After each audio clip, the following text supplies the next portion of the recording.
The room went quiet. Experienced military officers, people who had flown and commanded advanced combat aircraft for decades, stared at the data on the screen. What they were seeing didn't match the assumptions they had trusted for years. This wasn't a simulation glitch. This wasn't a training trick. It was real performance, recorded step by step, and it forced everyone watching to rethink what they believed about modern air combat. The scenario was designed to be tough. Harsh weather, limited support, fast-changing threats, and tight reaction windows. In this environment, mistakes are punished instantly. The expectation was simple. The smaller, lighter fighter would struggle once pressure increased. Instead, the opposite happened. From the very first moments, the aircraft showed an unusual level of situational awareness. Pilots reported that information arrived faster than expected, clearer than expected, and with less workload than they were used to. Targets appeared, disappeared, and reappeared in ways that felt almost predictive. The cockpit wasn't overwhelming the pilot. It was helping the pilot think. Then came the maneuvers. In close combat scenarios, timing is everything. A half-second delay can decide the outcome. The jet responded instantly, changing direction, speed, and altitude with precision that surprised even seasoned evaluators.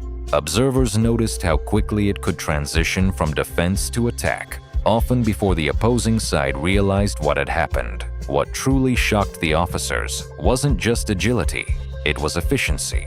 While others burned fuel aggressively to maintain performance, this aircraft managed its energy intelligently. It stayed in the fight longer, returned to base sooner, and required less recovery time between sorties. On paper, these details might look small. In real operations, they are decisive. Electronic warfare testing raised even more eyebrows. Systems designed to confuse, blind, or overwhelm the aircraft simply didn't have the effect many expected. Instead of reacting late, the jet adapted early. Threats were detected, categorized, and countered with calm precision. One officer reportedly remarked that it felt less like flying a machine and more like working with a highly trained partner. Logistics officers also took notes. Ground crews demonstrated how quickly the aircraft could be turned around. Fewer people, less time, and simpler procedures meant higher availability. In a prolonged conflict, this kind of readiness can outweigh raw numbers or headline specifications. During debriefings, pilots from different backgrounds shared similar reactions. They expected compromises. They expected trade-offs. Instead, they found balance. High performance without excessive complexity. Advanced systems without loss of pilot control. Modern capability without dependency on massive infrastructure. By the end of the exercise, the tone had changed completely. Skepticism turned into curiosity. Curiosity turned into respect. Some officers admitted openly that they had underestimated what they were about to see. Not because it broke the laws of physics, but because it challenged outdated ideas about what a frontline fighter must be. The biggest lesson wasn't about speed, stealth, or firepower alone. It was about philosophy. Designing a combat aircraft around real-world needs, fast decision-making, and sustainable operations can produce results that statistics alone fail to explain. As the final reports were compiled, one conclusion stood out clearly. Modern air combat is no longer just about who has the biggest budget or the most complex systems. It's about smart design, intelligent integration, and giving pilots the tools they need to win before the enemy even understands what's happening. That is why the reaction was so strong. That is why the room fell silent. And that is why, long after the exercise ended, officers kept talking about what they had just witnessed. Because sometimes, one performance is enough to change the conversation entirely. At first, many of the officers treated it like just another routine evaluation. NATO exercises happen all the time, and most of the time the results confirm what everyone already believes. Bigger budgets, heavier platforms, and more complex systems usually dominate the discussion. This time, however, something very different unfolded in front of their eyes. The scenario was deliberately unforgiving. Limited air support, contested airspace, electronic interference, and multiple threats appearing at once. The goal was to overload pilots, slow their reactions, and expose weaknesses. What no one expected was how calmly and efficiently the aircraft handled the chaos.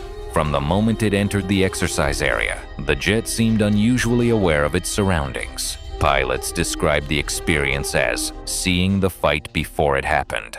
Data from sensors, radar, and external sources flowed together seamlessly. Instead of juggling screens and warnings, the pilot could focus on decisions. Several officers noted that reducing pilot workload in such conditions is usually impossible. Yet here, it was happening in real time. As the exercise escalated, opposing aircraft attempted to exploit speed and altitude advantages. The response was immediate. Sharp turns, sudden climbs, and precise energy management allowed the jet to stay exactly where it needed to be. It didn't chase unnecessarily, and it didn't retreat blindly. Every movement felt calculated. Observers later said it looked less like a reactive fighter and more like a chess player thinking several moves ahead. One of the most unexpected moments came during simulated missile engagements. Timing windows were extremely tight. In past exercises, even elite pilots struggled to respond fast enough. This time, reactions were almost instant. Defensive maneuvers were executed cleanly, followed by rapid counterattacks. The transition shocked those watching because it happened before the opposing side could reorganize. Electronic warfare trials were supposed to be a major challenge. Powerful jamming systems were activated, designed to confuse sensors and disrupt communications. Instead of becoming blind or overwhelmed, the aircraft adapted. Threats were identified, filtered, and prioritized without panic. Officers reviewing the data later admitted that they expected at least partial degradation. What they saw instead was stability under pressure. Fuel efficiency became another talking point. While other jets required frequent refueling or shortened missions, this aircraft stayed operational longer than predicted. It returned with reserves, not empty tanks. In real combat, this means more time on station, more flexibility, and fewer logistical risks. Several commanders quietly noted how valuable that could be in prolonged operations. On the ground, the surprises continued. Maintenance crews demonstrated turnaround procedures that were faster than most NATO standards. Fewer technicians were needed. Diagnostics were clearer. Problems were identified quickly and resolved without excessive downtime. For planners thinking about dispersed bases and limited infrastructure, this raised serious interest. During pilot debriefings, a pattern emerged. Regardless of background or experience level, pilots reported confidence. Not overconfidence, but trust. Trust that the aircraft would respond as expected. Trust that systems would support, not distract. One veteran pilot stated that this was the first time in years he felt the aircraft was truly working with him, not demanding constant attention. As discussions continued, the mood shifted. Early skepticism turned into intense questioning. How was this balance achieved? Why hadn't more attention been paid to this design philosophy before?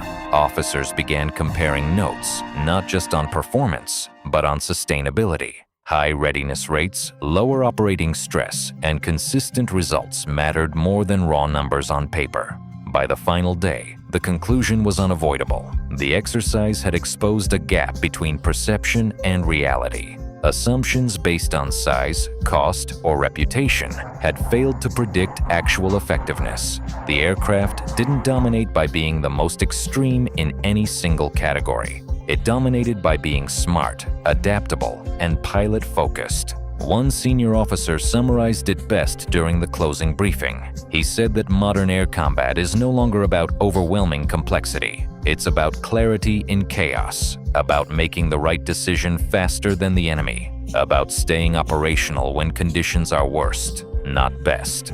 That statement lingered long after the exercise ended.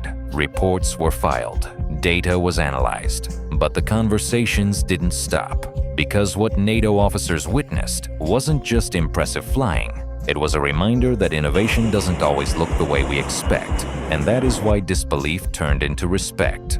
Because once the numbers were verified and the footage reviewed, there was no denying it. What they had seen changed how many of them would think about air power from that moment forward. The exercise began like many others, with confidence high and expectations already set. NATO officers had seen countless fighters perform under pressure, and most believed they knew exactly how this scenario would end. The conditions were demanding by design. Limited warning time, multiple airborne threats, electronic interference, and strict mission objectives. It was meant to expose weaknesses, not create surprises. But almost immediately, something felt different. As the aircraft entered contested airspace, its response to rapidly changing threats stood out. Pilots reported that they were never chasing information. Instead, critical data appeared exactly when needed. There was no sense of overload, no confusion, only clarity. Officers watching the live feeds noticed how smoothly decisions were made, even as the situation grew more complex. When simulated enemy aircraft attempted to overwhelm it through numbers and speed, the response was calm and precise. Rather than aggressive, wasteful maneuvers, the jet chose smart positioning. It avoided unnecessary risks, conserved energy, and struck at the right moment. Observers later said it felt like watching experience defeat brute force. The biggest shock came during close-range combat drills. These scenarios usually expose limits very quickly. Reaction time, control, and pilot stress all become visible. Yet here, movements were sharp and controlled. Defensive actions flowed naturally into offensive opportunities. Several officers exchanged looks, clearly surprised by how quickly the aircraft flipped the situation in its favor. Electronic warfare testing added another layer of disbelief. Jamming and disruption were expected to degrade performance. Instead, the systems adapted. Threats were identified and managed without hesitation. The aircraft didn't panic or retreat. It adjusted and continued the mission. For planners used to seeing performance drop under such conditions, this was unexpected. Fuel usage and endurance became talking points as well. While others struggled to maintain presence without support, this jet remained effective longer than predicted. It completed its objectives and returned with margins to spare. In real-world operations, that difference could decide entire campaigns. On the ground, the efficiency continued. Turnaround times were shorter than most officers were used to seeing. Maintenance teams worked quickly and methodically, with fewer complications. The idea that high performance must always mean high logistical burden was quietly challenged. During debriefings, pilots shared a common feeling: confidence. Not arrogance, but assurance. They trusted the aircraft to respond exactly as intended. They felt supported, not distracted by its systems. One officer noted that this level of trust is rare and takes years to build with most platforms. By the end of the exercise, disbelief had turned into serious reflection. Assumptions were questioned. Old comparisons felt outdated. What stood out was not raw power or extreme specifications, but balance. A design focused on real combat conditions, fast decisions, and sustainable operations. That is why the reaction was so strong. Because what NATO officers witnessed wasn't just a good performance. It was proof that smart design and pilot-focused thinking can outperform expectations. And once that realization set in, the conversation around modern air combat began to change.